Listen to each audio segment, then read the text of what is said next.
Sénégal, la Guinée, la Turquie et la Mauritanie envoient leurs nouveaux représentants au Mali. Les ambassadeurs de ces 4 pays ont présenté ce matin leur lettre de créance au président de la transition. C'est une nouvelle mission pour eux, mais dans un esprit de continuité des relations de coopération avec le Mali. La société DMSA fait face à d'énormes problèmes de gestion, de production. Ce sont les propos du ministre de l'Énergie et de l'Eau. Dans ce journal, un extrait de son interview accordée exclusivement à l'ORTM, Mme Bintou Camara explique les raisons des délestages. Elle donne évidemment quelques pistes de solutions à court, moyen et long terme. La Cour d'appel de Mopti a lancé aujourd'hui les travaux de la Cour d'assises et de celle des mineurs de la 5e région.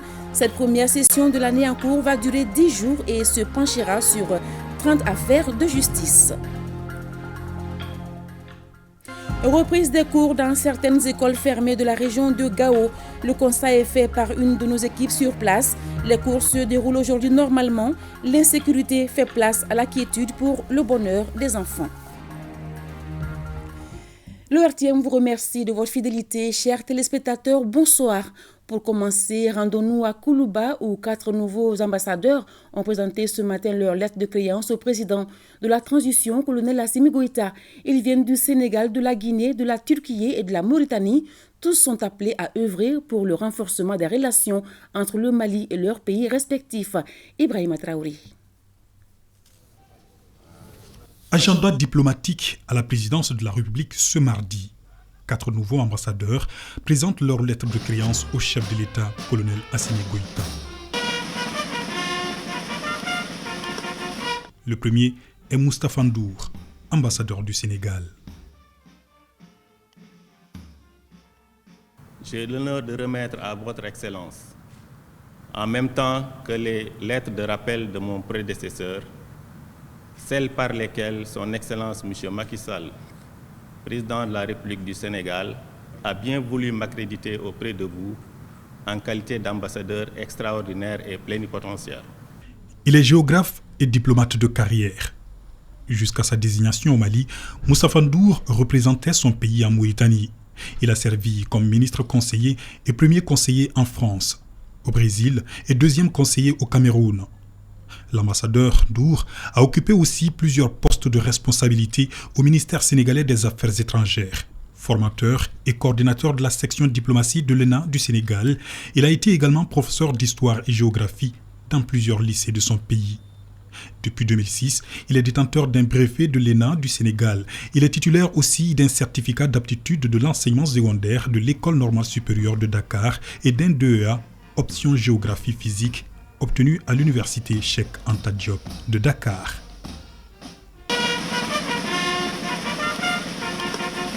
Le nouvel ambassadeur de Guinée au Mali s'appelle Abdoulaye Fofana. Il est diplômé de l'université de Conakry, option économie philo. J'ai l'honneur de remettre à votre Excellence, en même temps que les lettres de rappel de mon prédécesseur, celles par lesquelles son Excellence le colonel Mamadi Doumbouya, président de la transition de la République de Guinée, m'accrédite auprès de vous en qualité d'ambassadeur extraordinaire et plénipotentiaire. Depuis février 2022, il est ministre conseiller chargé d'affaires par intérim à l'ambassade de Guinée à Bamako.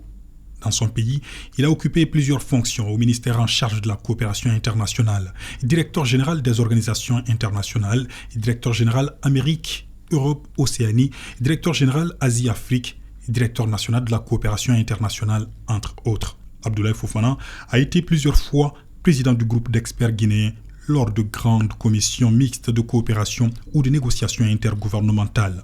Durant sa carrière, il a parcouru l'Afrique et le monde entier pour suivre des stages de formation et séminaires dans différents domaines, coopération internationale et gestion des projets de développement, diplomatie, relations économiques internationales, négociations internationales ou encore management de l'administration publique.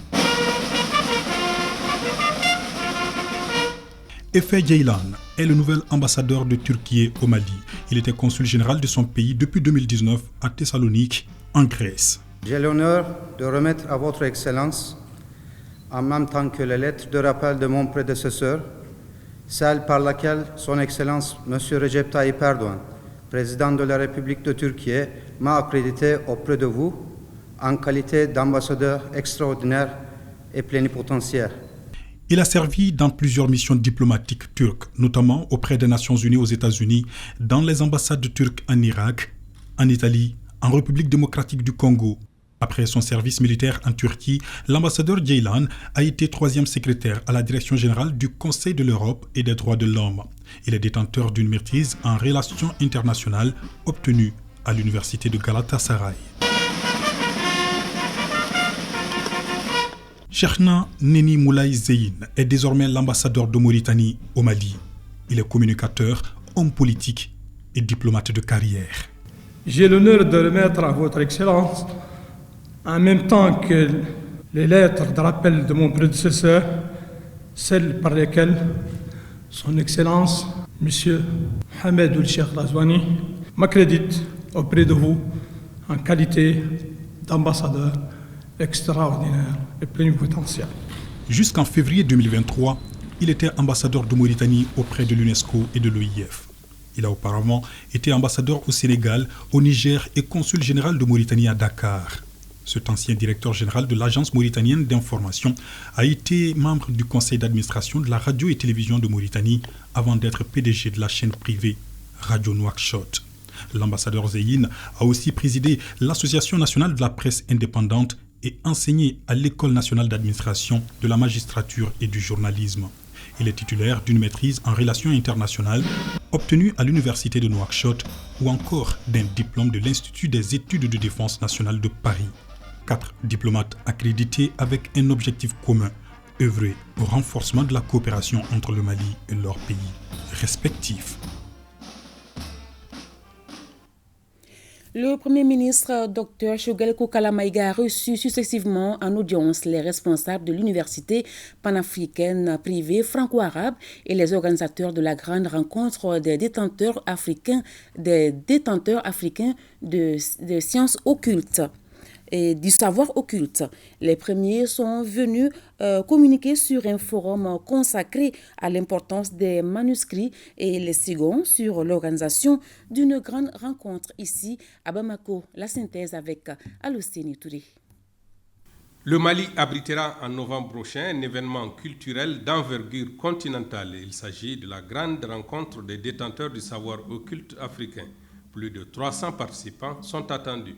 C'était pour venir informer les hautes autorités de la transition, le Premier ministre, de l'organisation de la grande rencontre des détenteurs du savoir occulte africain à Bamako, 2e édition, qui se tiendra le 18 novembre, Inch'Allah, au CICB de Bamako. Cette année, nous avons pris pour thème le rôle et la place, l'importance de la culture traditionnelle dans la résolution des conflits en Afrique et dans le monde entier. Il est temps que l'Afrique se réveille. Il est temps qu'on sache que l'Afrique, ce n'est pas les guerres, ce n'est pas la famine. Tout ce qui est collé à l'Afrique, ce n'est pas ça. Donc il est temps que nous, les détenteurs de savoir occulte, qu'on se met aussi à la tâche pour aider nos autorités. Il est temps que nous, détenteurs de savoir occulte, moi, je suis là, qui est malien, en tant que chef suprême de la magie africaine et président de tous les détenteurs de savoir occulte africains, donc qu'on se met à la tâche. Pendant ce temps, les organisateurs d'un autre colloque portant sur les connaissances africaines à travers les manuscrits ont été reçus par le Premier ministre. Ils entendent ainsi le remercier pour les contributions remarquables du Mali. La conférence internationale a pour terme les manuscrits et leur rôle dans le renforcement des valeurs de paix, de sécurité, de préservation de l'identité, de développement de la recherche scientifique et de la créativité en Afrique. La conférence a eu lieu le 19 et 20 octobre 2023 au CICB, présentiel et en distanciel. Votre conférence, je me fais le devoir chaque fois de rencontrer les participants, en tout cas depuis que je suis Premier ministre, pour vous montrer l'importance que nous accordons au travail que vous faites.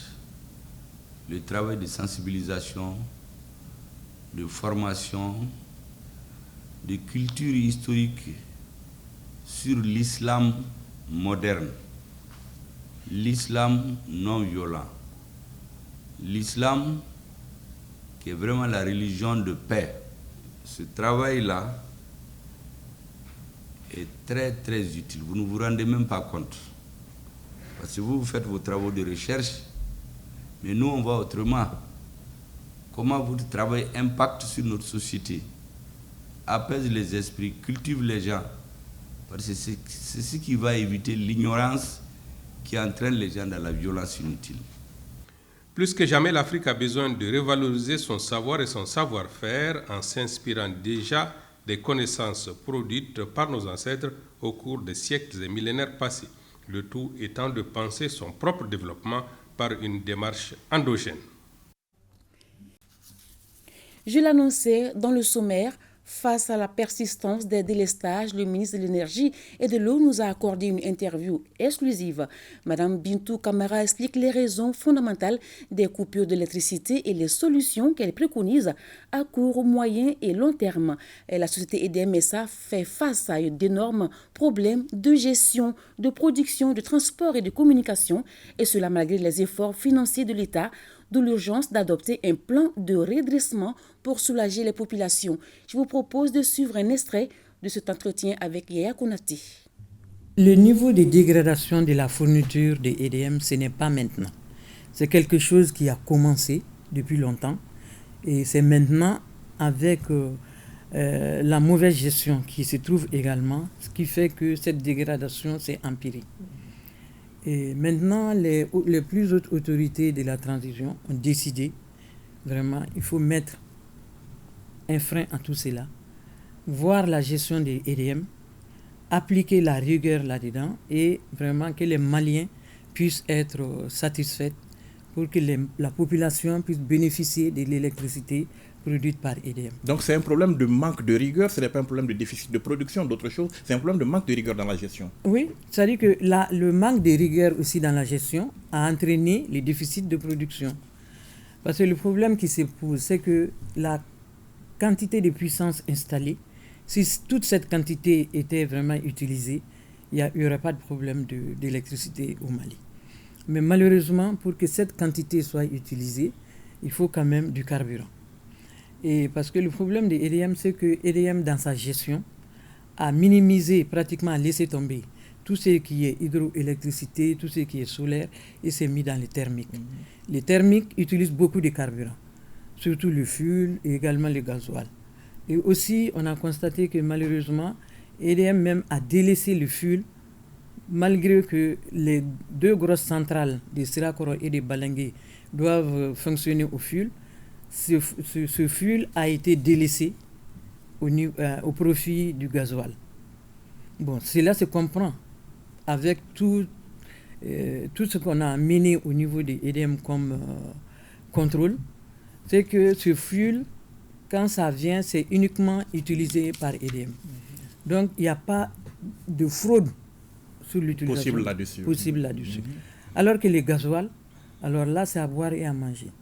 Parce que le gasoil qui vient, normalement, c'est exonéré déjà par les autorités pour que EDM puisse profiter du gasoil moins cher que le prix à la pompe. Mais malheureusement, on constate que souvent, ces ruptures sont provoquées par les agents des EDM eux-mêmes. Comment c'est provoqué? Nous avons mis en place un système de gestion et de contrôle. Ce contrôle porte sur les fournitures de citernes qui arrivent au niveau des EDM. Parce que quand les citernes arrivent au niveau des EDM, tout est centralisé au niveau de la centrale de Balengue. Balengue qui est à côté tout près. Et maintenant, c'est à partir de Balengue qu'il y a un dispatching vers les autres centrales, surtout au niveau de Bamako et souvent dans les régions. Maintenant, on a constaté quoi? C'est-à-dire que quand ces citernes-là arrivent, c'est enregistré au niveau de Balengue. Et souvent, quand on fait les dispatching, par exemple, pour aller, on met 2 citernes sur Dar Salam, en cours de route, il y a une citerne qui disparaît. Ou bien les 2 citernes disparaissent. Donc, ce sont ces manquants qu'on a constatés comme cela. Et ces manquants, nous, on les qualifie de vol. Et ces manquants, sur 4 jours seulement, nous avons constaté qu'il y a 59 citernes, c'est le chiffre exact, qui ont disparu entre Balengue et les différentes centrales de Bamako. Alors, qu'est-ce que ce carburant, il devient au fait, Madame le ministre? Bon, ce carburant souvent est revendu dans certaines stations de la place. Ce carburant souvent est revendu également aux industries à des prix moins chers, etc. Et ce carburant aussi, et bien sûr, s'il y a les chauffeurs, il y a aussi les agents des EDM qui sont complices dans ces vols de carburant. Qu'on a pu quand même détecter, et on pense que le problème sera résolu au moins une partie à ce niveau déjà. Mais certains n'hésitent pas déjà à parler d'un réseau mafieux composé donc de fonctionnaires et de commerçants. Est-ce que vous voyez la chose comme ça? Oui, bien sûr. C'est-à-dire que le problème qui se pose, c'est quoi? C'est-à-dire qu'il y a également vol de carburant. Il y a également vol, c'est-à-dire qu'on peut même qualifier cela de vol au niveau même de la facturation des EDM. La facturation, les vols au niveau de la facturation, c'est quoi? Quand un fournisseur livre, disons, une citerne de 45 000 litres, il y a un récépissé de réception qui est signé par les agents des EDM et par les chauffeurs. Maintenant, au niveau même des EDM, au lieu de faire une seule facture par rapport à ces récépissés, souvent on a retrouvé 2 à 3 factures liées à un seul récépissé. Et toutes ces factures sont payées aux fournisseurs. Donc tout ça, c'est quand même des vols, parce que le fait de payer cela, que ce soit par des traites, que ce soit par des virements dans les comptes de ces fournisseurs, c'est un manque à gagner au niveau des EDM. Même si toutes les traites ne sont pas encore payées, mais ça fait quand même un manque à gagner au niveau des EDM. Donc au niveau des EDM, il y a des vols sur les carburants, il y a les vols sur les facturations, et également, on n'a pas encore fini, mais on a constaté par exemple sur les facturations, sur un seul fournisseur, sur 2 mois seulement de contrôle, nous avons constaté qu'il y a 1,6 milliard de facturations complémentaires, supplémentaires à ce niveau. Et sur un deuxième fournisseur, uniquement sur l'année 2022, nous avons constaté 52 factures supplémentaires pour un montant de 18 milliards surfacturés. Et là, c'est uniquement sur 2 fournisseurs. Et ce qu'il ne faut pas oublier, c'est que EDM a 800 fournisseurs. 800 fournisseurs au niveau des EDM, à qui aujourd'hui EDM doit plus de 600 milliards. Et vous n'avez pas fini les enquêtes, les investigations à votre niveau? Non, les enquêtes, les contrôles ne sont pas encore finis. On n'a fait que pour 2 fournisseurs. Et ces 2 fournisseurs, ce sont des fournisseurs de carburant. Parce que le plus gros des fournisseurs à qui EDM doit, c'est surtout les fournisseurs de carburant et les fournisseurs d'électricité, c'est-à-dire comme Albatros, compagnie ivoirienne, etc., qui fournissent de l'électricité, ou bien c'est la SOGEM qui fournissent de l'électricité à EDM. Mais au niveau de ces fournisseurs de carburant, qui sont pour la plupart des Maliens, ce ne sont pas des étrangers, ce sont des Maliens qui sont là. Et normalement, même ces fournisseurs, quand on vous paye un montant, et que ce montant, normalement, vous devez avoir votre comptabilité à votre niveau, ce montant ne correspond pas. Vous voyez que ce montant est supérieur, normalement, vous devez dire non, ce montant, soit ça vient en avance, mais il ne faut pas considérer, il ne faut pas qu'eux aussi prennent ça comme paiement. Alors, il s'est dit que vous avez effectué une visite inopinée ce week-end au niveau donc de vos centrales. Donc, cette visite corrobore tout ce que vous venez de dire. Oui, parce que cette visite, pourquoi on l'a faite? Parce qu'on s'est rendu compte qu'un fournisseur avait livré 17 citernes et on n'a pas vu trace de ces 17 citernes sur les documents. C'est pourquoi les dimanches, on s'est déplacé sur la centrale de Balengue, qui est la centrale et centralisateur de toutes les citernes qui arrivent pour EDM. Et effectivement, on a pratiquement, ça a été un peu compliqué, parce qu'il y avait le chef de la centrale qui enregistrait ces citernes avait du mal à nous donner les documents. Donc, parce que quand on lui a demandé, il faudrait nous faire une impression, il dit que son imprimante ne marche pas, son ordinateur ne peut pas porter une clé USB et il ne peut pas faire des transferts sur un autre compte ou un email.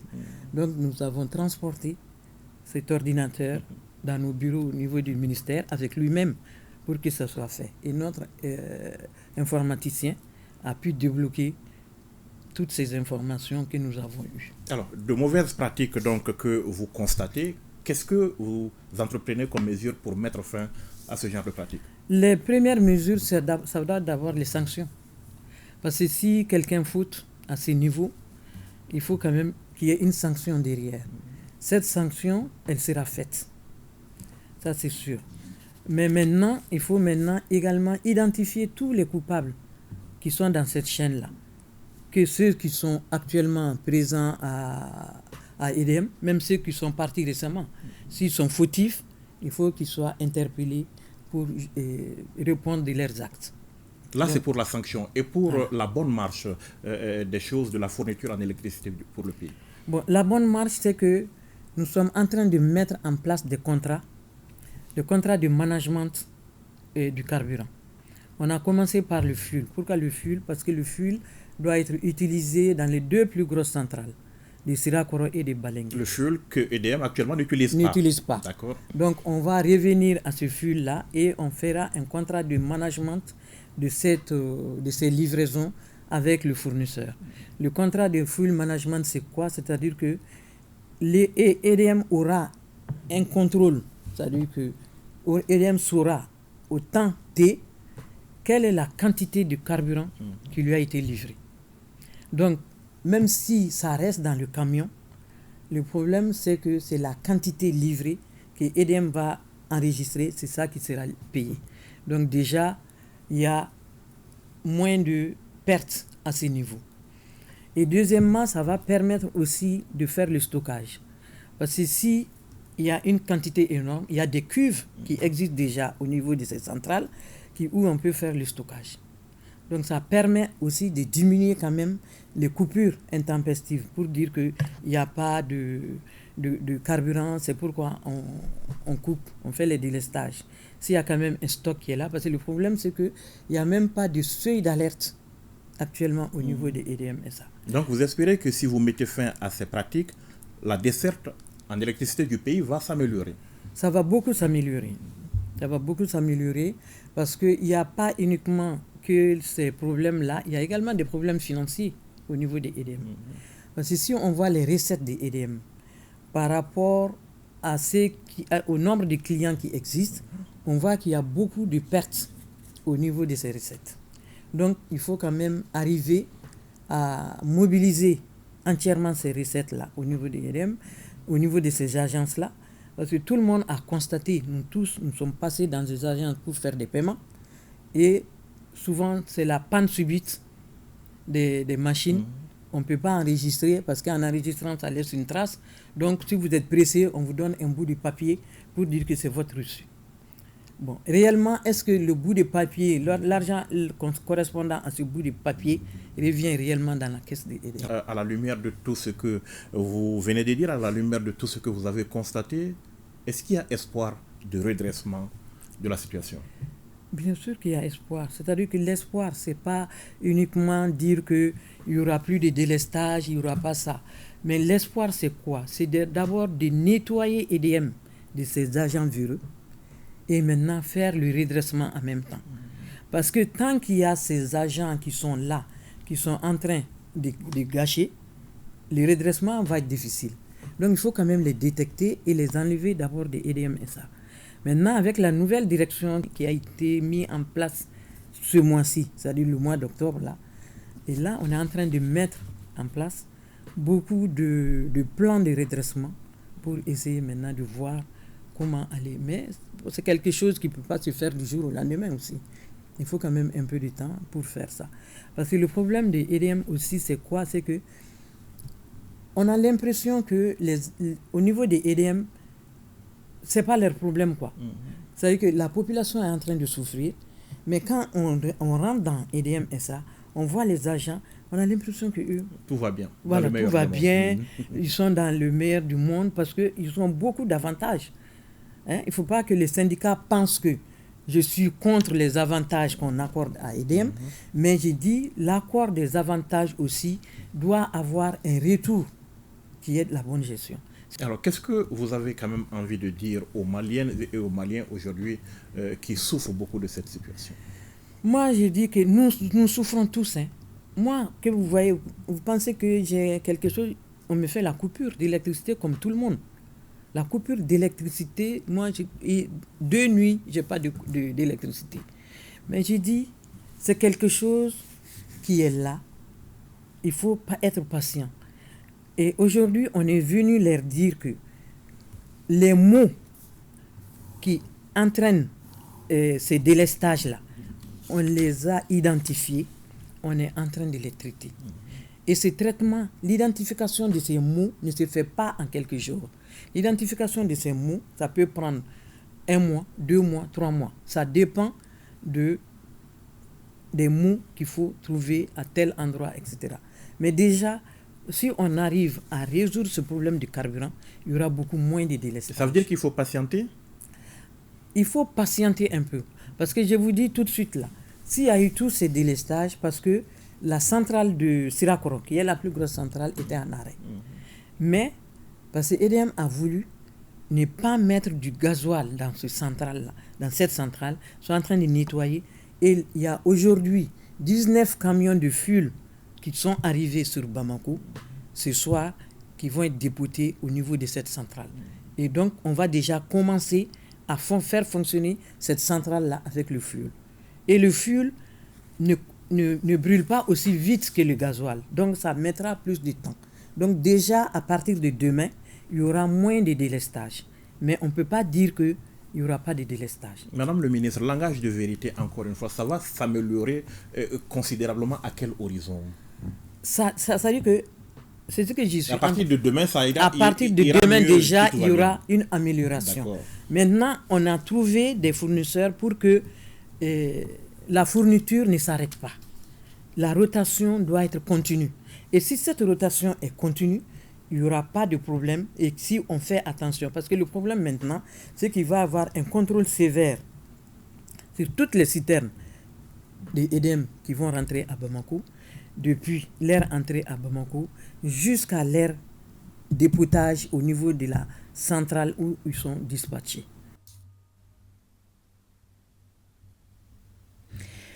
Voilà, à suivre l'intégralité de cet entretien juste après ce journal ainsi que la version en langue bamanakan.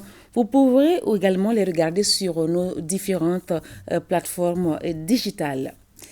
La semaine commerciale du Mali a été l'occasion pour le Premier ministre de mettre l'accent sur le consommé local, un concept qui appelle à privilégier la production et la consommation de nos matières locales pour mieux booster l'industrialisation de notre pays.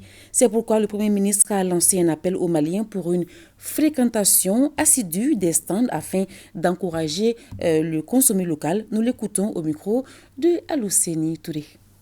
Pendant cette exposition, vous aurez également des conférences débats sur des thèmes en lien avec l'événement. Il s'agit des thèmes relatifs au mode de financement pour le développement et la valorisation des filières porteuses, à l'amélioration de la consommation des produits locaux à l'heure de la zone de libre-échange continentale africaine, à la stratégie pour la réduction de la dépendance de notre pays aux importations des produits agroalimentaires. J'ose espérer, mesdames et messieurs, que des échanges féconds sur les thèmes d'actualité déboucheront sur des recommandations qui guideront l'action du gouvernement dans les mois et les années à venir en faveur de la promotion et le développement du secteur privé, qui doit être, pas seulement dans les discours, mais dans les faits, le moteur de l'économie nationale. Je voudrais lancer un appel à la population malienne, notamment à celle de la ville de Bamako et ses environs, à venir massivement visiter cette foire commerciale pour connaître davantage les produits made in Mali et soutenir la production et l'économie nationale. C'est avec le soutien des Maliennes et Maliens que de nouveaux emplois pourraient être créés, que davantage de richesses seront créées pour la réduction de la pauvreté et l'amélioration des conditions de vie de la population en général et des femmes et des jeunes en particulier. Vous savez, le grand problème qu'on a dans notre pays, on consomme tout, mais on produit peu. La chaîne de richesse d'un pays, c'est de produire, distribuer et consommer, et c'est circulaire. Quand vous regardez la production chez nous, ceux qui produisent les richesses, ils sont très peu dans la population. La grande partie de la population consomme quoi? Ce qui vient de l'étranger. Quand vous regardez dans les foires, dans les boutiques, l'essentiel des marchandises sont produites ailleurs. Donc, la richesse se crée ailleurs et nous venons acheter, oubliant que cet argent-là retourne, c'est celui qui a créé la richesse. Le ministre de la Santé et du Développement social, le colonel Assa Badialo Touré, vient de donner le coup d'envoi du Salon de l'économie sociale et solidaire à la Maison des Jeunes de Bamako. Le salon qui va durer 5 jours enregistre la participation de plusieurs acteurs. Il s'inscrit dans le cadre du mois de la solidarité et de la lutte contre l'exclusion. Compte rendu Fantama Maniantao. C'est parti pour le Salon de l'économie sociale et solidaire. Une semaine initiée pour lutter contre la pauvreté et l'exclusion sociale. C'est un salon qui s'inscrit en droite ligne des objectifs du mois de la solidarité et de la lutte contre l'exclusion, la 28e édition. Une activité de l'économie sociale et solidaire, notamment à travers le salon et des causeries débats, pour permettre de donner plus de visibilité à toutes ces organisations qui œuvrent au quotidien pour assurer leur relèvement économique et aussi mener des activités sur les différents territoires, voir comment on peut rendre le développement local en termes de réalité dans notre pays. Plus d'une dizaine de stands sont installés. La majorité est des jeunes et des femmes engagées pour valoriser les produits du Mali. C'est une belle opportunité pour l'INPES de se faire connaître et d'approcher aussi les personnes qui sont concernées par ces régimes. C'est vraiment salutaire. Le levier de l'économie sociale et solidaire est un ressort indispensable pour davantage concrétiser la volonté des plus hautes autorités de notre pays. Pour donner plus de sens à cette vision, il s'agira d'inscrire la lutte contre la pauvreté et la création de richesses au cœur des stratégies de développement du Mali, de renforcer la solidarité, la participation et la responsabilité collective comme condition d'un développement durable à travers la primauté de la personne humaine et du travail sur le capital dans la répartition du surplus. Mon département sera toujours à vos côtés pour vous accompagner à l'effet de contribuer à la création de plus de richesses et plus d'emplois décents. Ce salon doit contribuer au raffermissement d'une société démocratique au sein de laquelle la réduction de la pauvreté se réalisera par la création et la redistribution des richesses. Ceci à travers la promotion des entreprises et organisations basées sur la solidarité. Face aux grands défis actuels de la nation, le ministre de la Communication, de l'économie numérique et de la modernisation de l'administration a rencontré cet après-midi le réseau des communicateurs traditionnels Recotrad. 3 points sont à l'ordre du jour: la situation socio-sécuritaire du pays, les efforts du gouvernement pour la paix, la réconciliation et le bien-être des Maliens et la question de l'énergie. Le point avec Abdul Karim Kaba.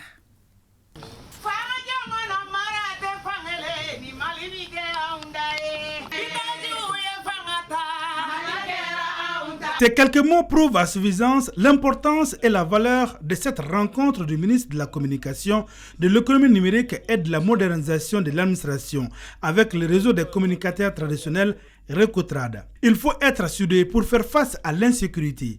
Le Mali est et restera notre nation, c'est pourquoi il a besoin de tous ses fils. Le Mali qui est en guerre avec lui-même, le Mali qui est en guerre avec des terroristes, le Mali qui est en guerre avec des forces qu'on ne connaît même pas. Ce sont les enfants du Mali aujourd'hui qui se battent entre eux. Ce sont des étrangers qui viennent se battre au Mali. Ce sont des terroristes étrangers qui viennent se battre au Mali. Et je pense que nous avons besoin de nous souder. Quand la maison est attaquée, on se soude de l'intérieur pour défendre la maison. Et vous êtes les premiers soldats au front. Parce que chaque ministre parle, le ministre des enseignants parle aux enseignants, le ministre de l'armée parle à l'armée, le ministre de la sécurité parle aux policiers, aux gendarmes et aux gardes. Moi, je parle à mes soldats, c'est vous les soldats. Concernant les efforts des autorités de la transition, Alhamdou Ag Ilien est revenu sur les grandes actions et les perspectives. Il a surtout appelé les communicateurs traditionnels à lutter contre la désinformation. Pour porter le message de l'unité, de l'union, de la paix et de la sécurité. Pour cela, il faut aussi que vous nous aidez à éviter l'amalgame. Moi, j'entends beaucoup de gens qui disent que c'est un problème touareg, d'autres qui disent que c'est un problème d'arabe, d'autres qui disent que c'est un problème peul, d'autres disent que c'est un problème de nordistes et de sudistes. Non, c'est un problème du Mali tout simplement. Le deuxième point, c'est de nous aider à sensibiliser les gens pour qu'ils se méfient de cette culture de la violence qu'on veut imposer à notre peuple. Nous sommes en train de nous battre pour amener la paix et la sécurité. Tout ça, c'est des efforts. Donc là aussi, il faudrait nous aider à faire comprendre. Le troisième point de cette rencontre est consacré à l'énergie. Le ministre de la Communication, de l'économie numérique et de la modernisation de l'administration a rappelé combien cette question tient à cœur les autorités, à commencer par le président de la transition. Aujourd'hui, vous savez que tous les Mali et les présidents de la transition en tête ne dorment pas à cause de ce problème d'électricité. Nous sommes en train de voir avec des partenaires comment est-ce que nous pouvons amener des méthodes alternatives de sources d'électricité. Parce qu'on n'a pas investi depuis plusieurs années dans les sources d'électricité. On s'est mis à payer des machines et à payer du gasoil. Ça ne règle pas. Il y a les éoliennes, il y a les solaires, il y a les nucléaires aussi. Rien que cette année, le président a ordonné de mettre 106 milliards dans l'énergie. 106 milliards. On a payé des groupes, mais nous avons été piégés aussi par des gens dans les banques qui ne voulaient pas que le Mali ait de l'électricité. Parce que le monde d'aujourd'hui est fait de sorte que vous n'êtes jamais seul. Si vous voulez de l'électricité, forcément, vous avez besoin des groupes ailleurs, ou bien vous avez besoin du gasoil ailleurs, ou bien des fournisseurs ailleurs. Et c'est là où les adversaires du Mali agissent pour empêcher au Mali d'avoir tout ce qu'il lui faut comme matériel, comme carburant, pour pouvoir faire fonctionner ces groupes. Les réseaux des communicateurs traditionnels entendent matérialiser le message des autorités de la transition en portant la voix du gouvernement et en sensibilisant la population. Le message que vous venez de dire, le message va passer. Et ce que je demanderai aux fidèles du Recotrad, les membres du Recotrad ici présents, au nom de Mokhtar, on doit faire ce qu'on a trouvé avec nos pères et nos grands-pères et nos ancêtres. Être nous-mêmes, être fidèles. S'il s'agit de griot, c'est que la noblesse est là. C'est qu'il y a un État, il y a un village, il y a une région. Et on doit sauver le Mali. Le ministre nous est mis en fonction.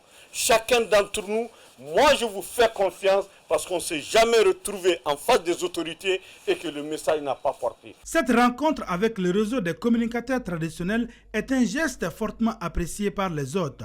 D'où l'engagement solennel des maîtres de la parole à mériter cette marque de confiance en accompagnant le gouvernement dans toutes ses initiatives. Allons à présent à l'intérieur du pays. Une équipe des œuvres sociales du président de la transition était ce dimanche à Caille. Elle a procédé à la remise de kits aux veuves et orphelins de militaires. Les précisions de Kabadiara. Il vient une fois de plus de soulager les veuves et orphelins de militaires des forces armées et de sécurité tombés sur le champ de l'honneur. Lui, c'est tout simplement le président de la transition, chef de l'État, colonel Assimi Goïta, à travers ses œuvres sociales. Ce sont 100 kits composés de vivres et de fournitures scolaires qui ont été remis à 100 familles de veuves et orphelins par une équipe avec à sa tête Aguebou Dambélé, conseiller du président de la transition. C'est pour dire aux familles bénéficiaires que leurs maris ne sont pas tombés pour rien. C'est vrai, ils ont perdu des êtres chers, le Mali a perdu des êtres chers, mais tout le peuple malien, toute l'armée malienne les soutient et les soutiendra toujours. Nous mesurons à sa juste valeur la portée de cet acte hautement symbolique du président de la transition qui prouve à suffisance l'intérêt qu'il accorde au devenir des veuves et orphelins des victimes de guerre et qui témoigne encore une fois de plus la solidarité agissante et la reconnaissance de la nation malienne tout entière envers ses héros et qui ont tout donné à la nation malienne jusqu'au sacrifice ultime. Ce geste humanitaire a été salué à sa juste valeur par non seulement les bénéficiaires mais aussi et surtout par les autorités locales. Assimi Goïta, ambe douaou de Caille. Nous remercions infiniment colonel Assimi Goïta, le président de la transition, chef de l'État, pour ce geste qui démontre à suffisance son attention particulière qu'il nous accorde. Lorsqu'une femme perd son mari, commencent les difficultés. Aujourd'hui, nous sommes très contents de savoir que ces veuves et orphelins n'ont jamais été abandonnés par le colonel Assimi Goïta. Cela nous fait chaud au cœur. Rappelons qu'à l'entame de la cérémonie, une minute de silence avait été observée en la mémoire de nos voyants soldats tombés sur le champ de l'honneur. Les travaux de la première session de la Cour d'assises et de la Cour d'assises des mineurs de Mopti au titre de l'année 2023 ont débuté ce lundi. La Cour d'appel de Mopti va abriter pendant 10 jours cette session qui va statuer sur 30 affaires. Les détails avec Boubacar Sankari. Pour cette première session de la Cour d'assises et de la Cour d'assises des mineurs, au titre de l'année 2023, 30 affaires sont inscrites au rôle avec 36 infractions à examiner, impliquant 38 accusés, dont 3 femmes et 10 accusés mineurs. Les cas de crimes de sang et les cas d'agression sexuelle sont les plus nombreux. Lorsque le sang, le sexe et la violence trouvent alliance dans une société, cette société finira par périr. Nous sommes exactement dans le cas. Cette situation de catastrophe dont nous vivons, mais pour sanctionner, nous ne devrons pas faiblir, Monsieur le Président. Et pour bien sévir, la justice doit être efficace et diligente. Si l'accessibilité est la qualité première de la justice, l'efficacité en est sa raison d'être. Une justice efficace devrait être à mesure de juger les affaires dans un délai raisonnable et d'assurer l'exécution effective de ces décisions. Le représentant du bâtonnier a salué l'organisation de ces assises après plus de 2 ans d'interruption. La tenue de cette session d'assises est à l'honneur de notre procureur général pour soulager la vie de ces nombreux accusés privés de leur liberté depuis des années, pour que justice aussi soit rendue aussi bien pour les victimes de l'infraction que pour les accusés. 4 assesseurs titulaires et 4 assesseurs suppléants, complétant la composition de la Cour, ont prêté serment et ont juré de rendre la justice dans la plus grande impartialité. Le gouverneur de la région de Koulikoro a fait aujourd'hui le tour dans les différents centres de dépôt des dossiers pour le recrutement au sein des forces armées de sécurité. Il s'est réjoui du bon déroulement des opérations.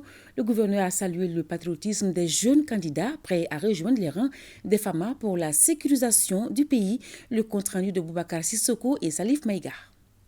En région de Koulikoro, au 2e jour des opérations de dépôt de dossiers pour le recrutement au sein des forces armées et de sécurité, les candidats ont l'engouement et la détermination à servir le Mali. Les jeunes postulant à ces différents concours de recrutement bravent les épreuves pour déposer leurs dossiers. Le gouverneur de région sensible à cet acte de patriotisme a fait le tour des différents centres de collecte de dossiers. Ce que j'ai vu, en tout cas, il y a une forte affluence. Certains ont passé la nuit, beaucoup de nuits d'ailleurs, pour pouvoir déposer leurs dossiers à temps. Rien ne pourrait justifier cette souffrance-là si ce n'est le patriotisme.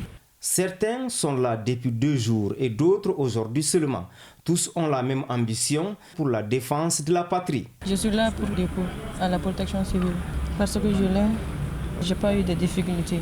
J'avais pas tous les documents conformes hier, mais aujourd'hui j'avais tous les documents. Et maintenant je viens de les faire. J'aime la garde nationale, c'est pas aujourd'hui parce que notre pays a besoin de nous maintenant. Mais cette fois-ci, vraiment, je ne vais pas échouer. Les mesures nécessaires sont prises pour minimiser les cas de rejet des dossiers. Il y aura une autre commission qui va traiter les dossiers. Et à l'apparition, après avoir filtré ce premier travail, maintenant, ceux qui se verront rejeter des dossiers verront des notifications précises pour qu'ils sachent qu'est-ce qui a marché, qu'est-ce qui n'a pas marché. Lors de son passage dans les différents centres de dépôt de dossiers, le gouverneur Sanogo a encouragé les jeunes candidats à ne pas céder au découragement. Aucun sacrifice n'est de trop quand il s'agit de la patrie, a fait entendre le chef de l'exécutif régional de Koulikoro. Et nous leur avons dit en tout cas d'accepter cette souffrance-là, préliminaire, avant d'être réellement enrôlés dans l'armée. Les difficultés au niveau de l'armée sont vraiment beaucoup plus considérables que ce qu'ils subissent aujourd'hui. Puisque ce sont des patriotes, vraiment ils ont compris. Partout, le chef de l'exécutif régional a insisté sur les mesures sécuritaires. Il a aussi promis de ravitailler les centres en eau potable pour alléger les souffrances des candidats. Le programme multisectoriel d'urgence pour les personnes déplacées et les hôtes touchées par les conflits vient d'être lancé dans 3 communes du cercle de Ménaka. Il est financé par le Fonds humanitaire régional pour l'Afrique de l'Ouest et du Centre, Mohamed Lamine Maïga et Ibrahim Ag Amini. L'initiative de l'Association malienne pour la survie au Sahel et Femmes et Développement renforce la résilience des populations concernées. C'est une fierté pour moi de participer à cet événement, certes modeste, mais plein de signification. Je vais parler du lancement des activités du projet intitulé Projet multisectoriel d'urgence pour les personnes déplacées et hôtes touchées par les conflits des 3 communes, Assakaray, Esgarat et Ibnazor, du cercle de Ménaka. Mise en œuvre par l'ONG AMSS et Femmes au Développement. Eu égard aux besoins humanitaires de la région, le chef de l'exécutif régional a exprimé le soutien des autorités à l'initiative. Je tiens à vous rassurer de mon soutien et celui de tous les services techniques de l'État pour vous accompagner, vous appuyer pour l'atteinte des objectifs visés par ce projet. Je demeure convaincu que ce projet destiné aux femmes, aux enfants et aux hommes PDI et réfugiés mettra tout en œuvre afin que les populations de la région de Ménaka puissent vivre dans la dignité humaine. Le programme a été facilité par la coordination des affaires humanitaires des Nations Unies, OCHA, afin d'assurer une réponse cohérente aux situations d'urgence dans la région de Ménaka. Je le disais dans les titres, dans la région de Gao, on constate la réouverture des écoles dans certaines localités où elles étaient fermées à cause de l'insécurité. Les cours se déroulent normalement dans la quiétude. Pour en savoir plus, une équipe de l'ERTM Gao, conduite par Aliou Idrissa Maïga, a fait le tour dans certaines écoles de la ville de Gao. Suivons son reportage. La rentrée des classes est effective dans la région de Gao depuis le 2 octobre 2023. Les cours se déroulent dans tous les ordres d'enseignement dans la quiétude totale.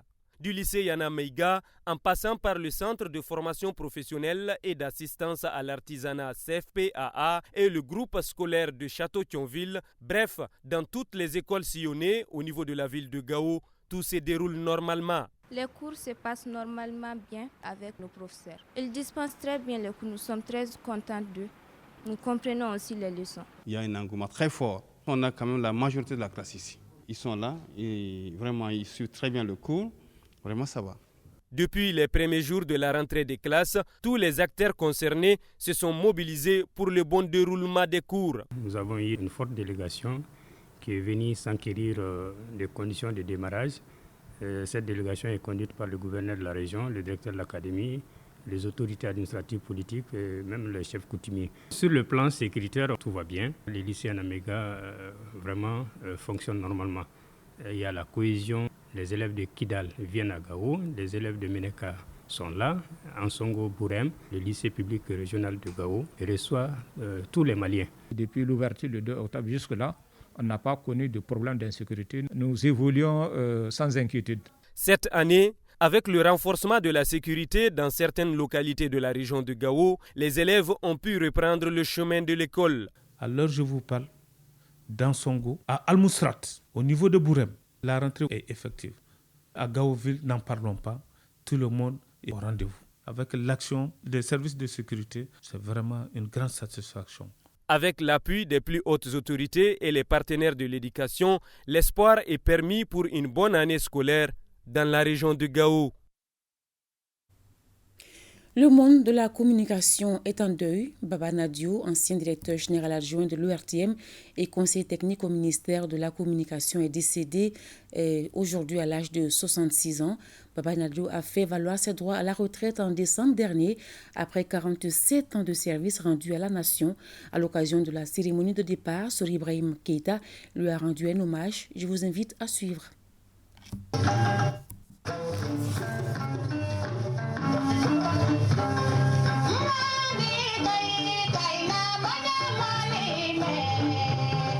En voilà un qui s'encombre rarement avec le manteau du boss. Pourtant, il en a un qui dilue son envergure de manager dans la modestie.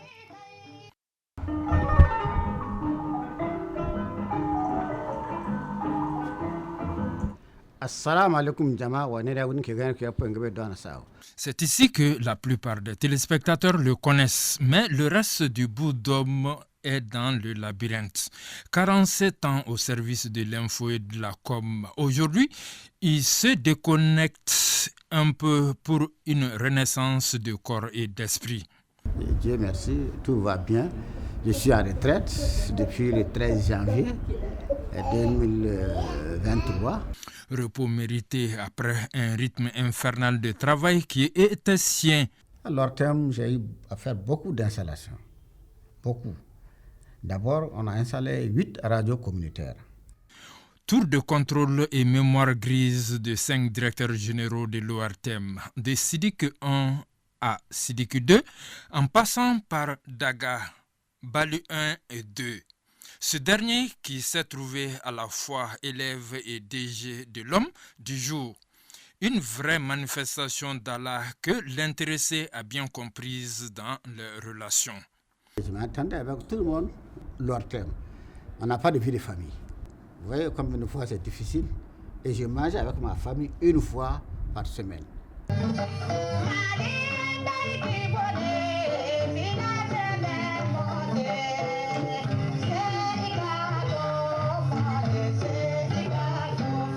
Dans ma vie, j'ai échoué 2 fois seulement.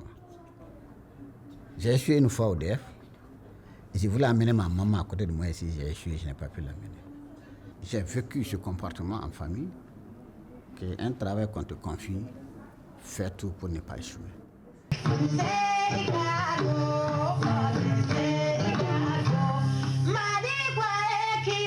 La relève n'est pas facile. Et moi, j'ai même des soucis. Mais je demande à cette jeune génération de s'adonner, de penser que l'État, c'est pour nous tous. Quand il y a le bonheur, c'est tout le monde qui bénéficie. Quand il y a autre chose, c'est tout le monde qui en souffre. Bien avant la retraite, j'ai pensé à la terre. Parce que la terre ne ment pas. Ça nous permet aussi de passer le temps, ça nous permet de garder la santé et ça nous permet aussi de faciliter certaines choses de la famille. Vraiment, je compte retourner à la terre. Voilà, les obsèques de Baba Nadiou auront lieu demain à 16h à Kalaban-Koura. Que son âme repose en paix. Et par ailleurs, nous avons appris le décès de Bamoussa Touré, coordinateur général des chefs des quartiers de Bamako. Toutes nos condoléances. Je rappelle que vous pourrez suivre après ce journal l'intégralité de l'entretien du ministre de l'Énergie et de l'Eau en français et en bamanankan dans nos programmes sur la radio nationale, nos plateformes digitales et le réseau synchronisé. Ainsi prend fin cette édition. Merci de l'avoir suivi. Bonsoir.